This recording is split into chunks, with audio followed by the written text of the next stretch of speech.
Kini nga atong gibasa karon nga ebanghelyo mao ni ang murag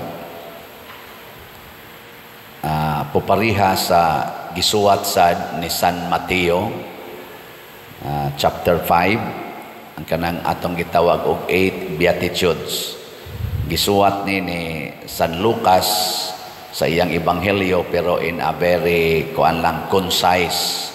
Wa gyud mahisguti ang 8 pero iya sang gi-contrast. Si Mateo wa may contrast, kani si Lucas na siya contrast. Unsa may iyang giingon? Ingon siya, bulahan kamong mga kabus pero alaot kamong mga dato.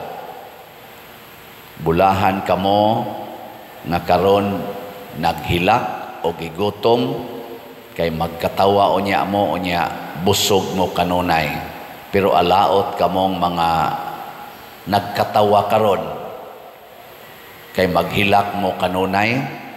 Alaot sad mong mga busog karon kay saman gutomon mo kanunay. Nya bulahan mo kung kamo daog-daogon, lutoson ug nganlan ug mga dautan. Pero alaot sad mong mga giday karon kamong mga kanunay gipasidunggan kay parihasad mo sa mga mini nga propeta. Lingiyay mong tupad ingna unsa man karon, bulahan o alaot?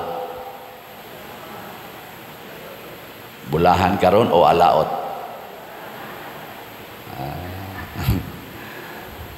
Pasabot og ikaw sigihan kag libak sa imong silingan, unsa may imong hunahuna-hunaon sugod karon?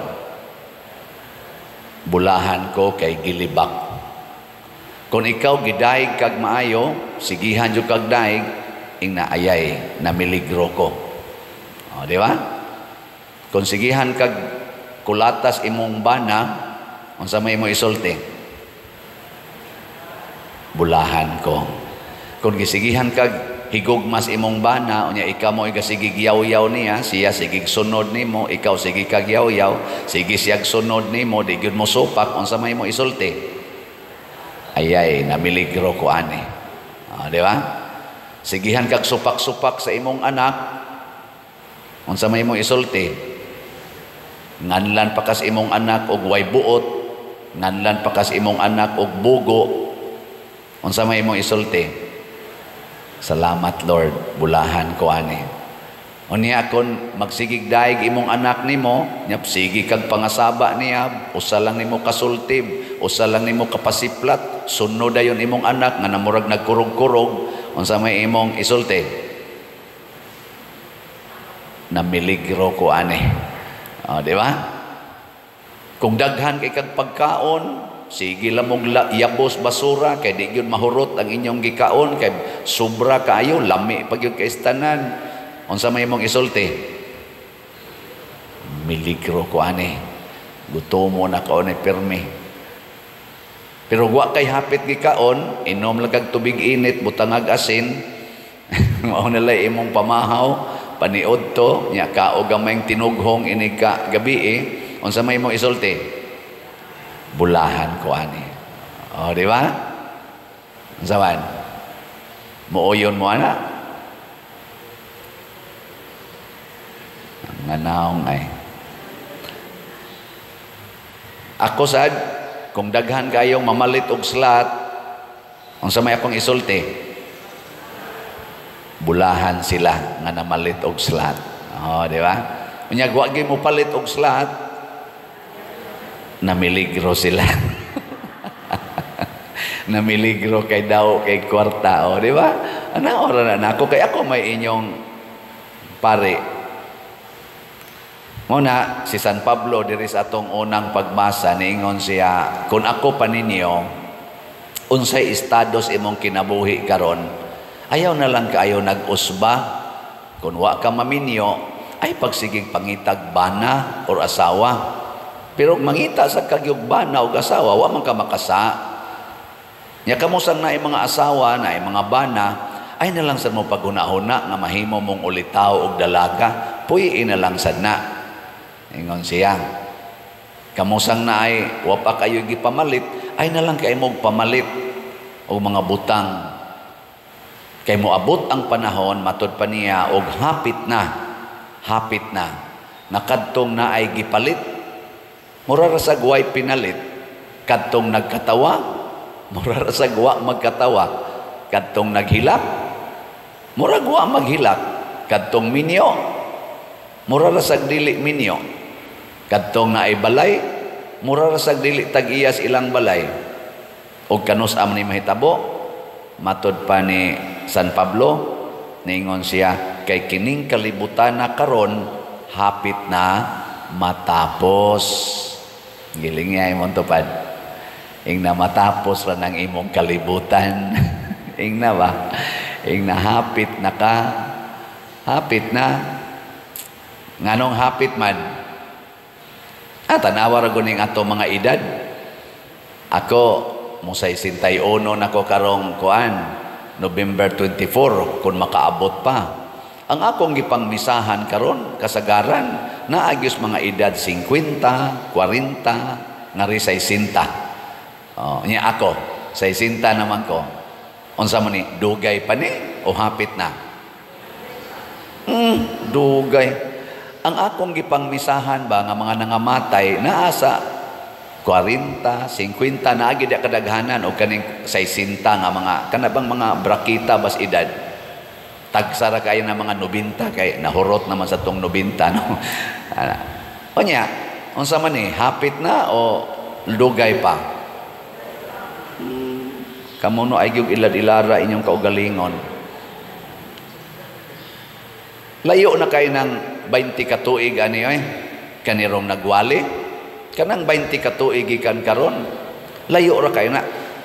Doon na mahitabo ani.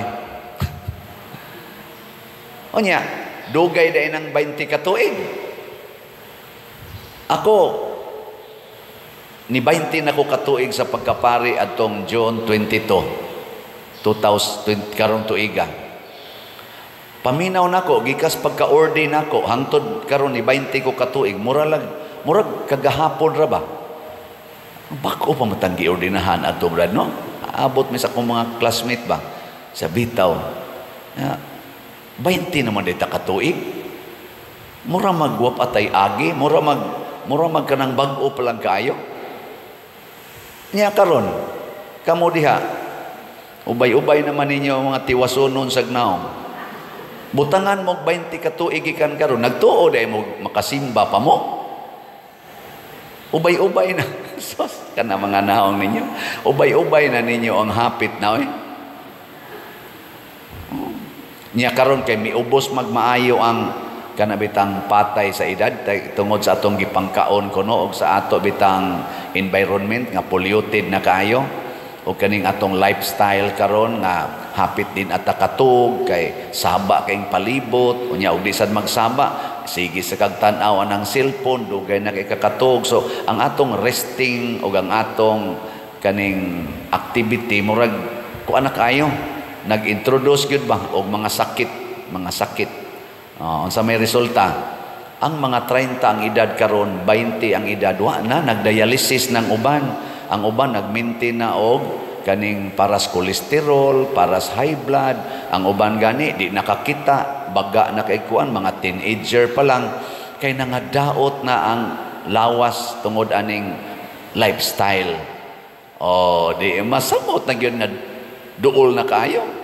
Nya pun-an pa aning climate change nga mokalitlag baha nya lunop dayon di ra bagid lunop nga tagatuhod lapaw tao mo nang daghang yung nangamatay nya niya paning ni ang kanirong gubat sige yung gubat ana pertin daghanas ang patay ana ni apagining mga sakit nga manggawas pare atong COVID-19 ni ana sa nirong impas na kita ani ana daghan kay mga sakit karong manggawas nga murag mukalit lang ba nya patay ra ba gyud kana lain na sana unsa man magdugay pa katani hapit na Pero ay kabalaka kay tuwa may giandam nga lugar nga dili matapos. Gaandam ang Ginoo og lugar nga dili matapos. Ang atong hari nga mao si Kristo, the King of Kings and the Lord of Lords, nag-andam og gingharian.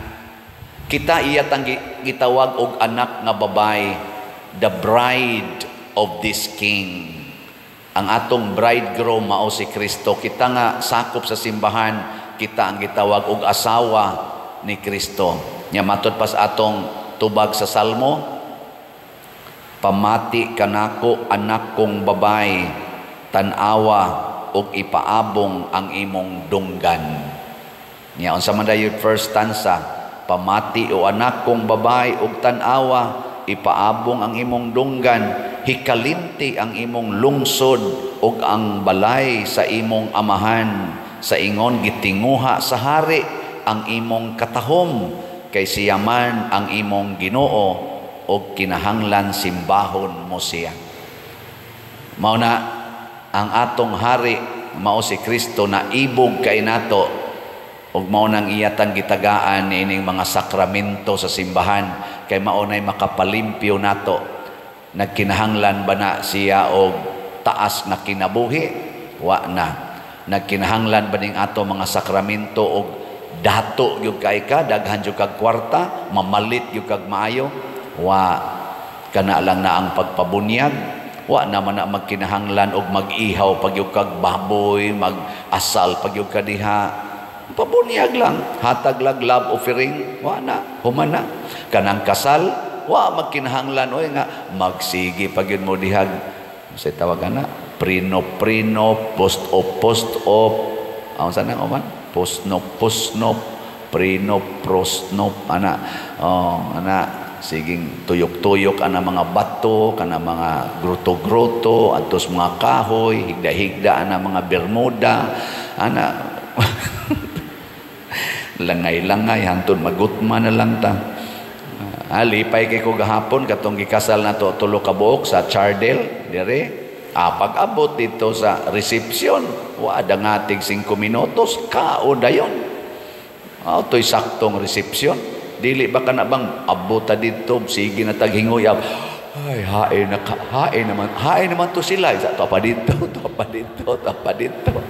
Inig-abot pa yun, hala, linya o sa, kay mag-entourage na sad, ikaw mag-entourage, magsayaw o sa, taod-taod, anang naangkuan ka ng, sa titawagan ng mga envelope na sudla na to, disgrasya pa tawa, patay kaon, taod pag yun ka nito.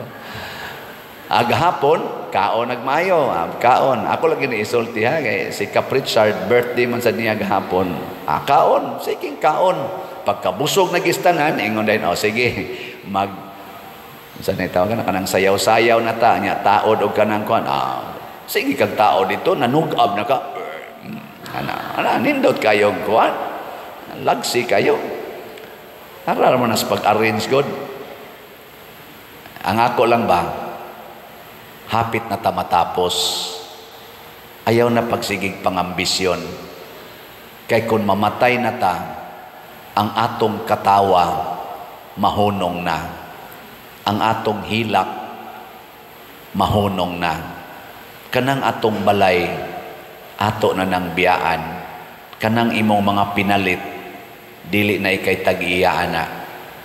Kanang yuta nga imong pinalit, kanang sakyanan nga imong pinalit, kanang mga gadgets nga imong pinalit, inighunong sa imong ginhawa, di na ikay tag-iyaan na.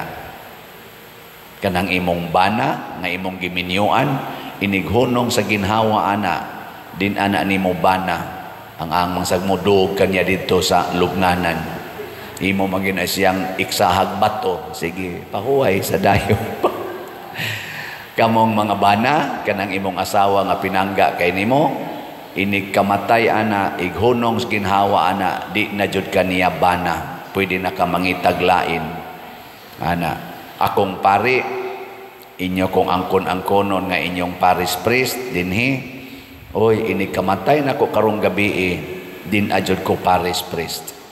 Biyaan ko gining parokyaha. Kanang kolekta nato dinhi, as apil na mga slat-slat, di na gid na ako. Awa man sana nako ang kuna. No? Hasta ning atong kolekta, awa man sana nako ang kuna. Ang ako ra jong giangkon nga ako pari ko sa Ginoo. Kining akong pagkapari, padayon gid ni hangtod sa katapusan ug way katapusan. Kamusad, kita sad, in general, anak kita sa Ginoo, dili ta mosunod anang yawa. Kanang pagkambisyon nga madato ta, yawanon. Kanang attachment nato sa mga tao o sa mga kalipay aning kalibutana, yawanon na. Mao na bulahan ang mga kabos. Kay ang kabos nagpractice na og letting go. Letting go. Detachment. Bulahan kamong gidaog-daog, kay kanang gidaog-daog, nagpractice na og letting go of honor and power din his kalibutan.